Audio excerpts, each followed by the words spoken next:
The Group of 77 and China considers our shared vision as science-based and founded on the principles, provisions of the Convention, in particular, the principles of equality and common but differentiated responsibilities and respective capabilities.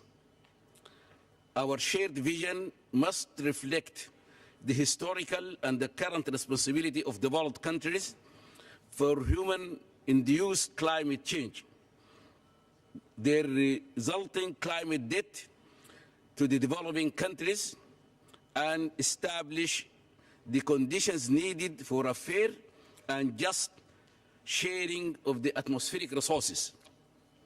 Mr. Chairman, our shared vision, including a long-term global goal for emission reductions, is to enhance the full, effective, and sustained implementation of the Convention, henceforth in a balanced and comprehensive manner by addressing mitigation, adaptation, technology development and transfer, financing and capacity building in an integrated way.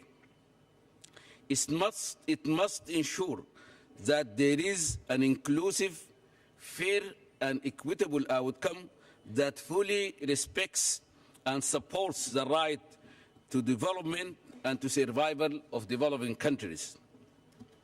It recognizes and promotes the right to survival and development under equitable conditions for present and future generations as a right of all countries and people, and that social and economic development and poverty eradication are the fairest and overriding priorities of developing countries. Mr. Chairman, the Group of 77 and China calls for a comprehensive policy, guidance on adaptation, effective institutional arrangements, and new additional scaled-up and long-term finance to enable the developing countries to address their urgent, immediate, as well as mid- and long-term adaptation needs. Mr. Chairman, we are also concerned by the way mitigation has been dealt with in Copenhagen.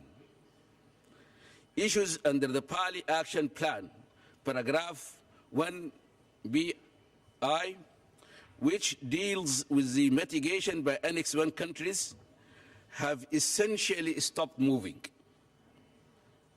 This creates a lack of balance at the heart of the negotiation process. We cannot have a Copenhagen outcome without complete and sufficient treatment of the mitigation under that particular program.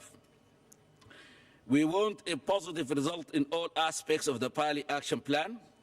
We support the process of the entire set of issues. We want a process that appropriately covers all the building blocks. We cannot support a selective approach. Mr. Chairman, as we indicated to you at the opening of this session, the Group of 77 and China supports the bottom-up and party-driven process we all established and maintained over the past 2 years. We believe that this approach allows a balanced consideration of all issues under the Pali Action Plan and enables all parties to participate and bring in their interests and concerns regarding the expected agreed outcome of Copenhagen. It is no doubt that such approach is the only way to lead us to a party-driven, fair, and agreed outcome. Mr. Chairman, we understand that there is a great sense of urgency and a mounting pressure to reach an agreed outcome here in Copenhagen. I would like to assure you that all the parties that our group that our group is highly committed to make this happening.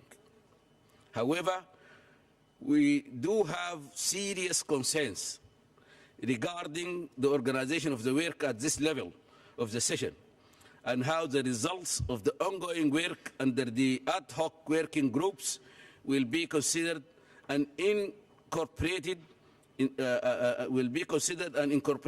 the outcome of this conference.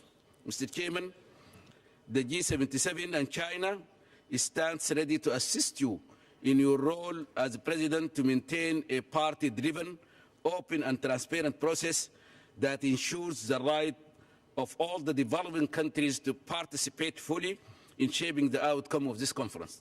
I thank you.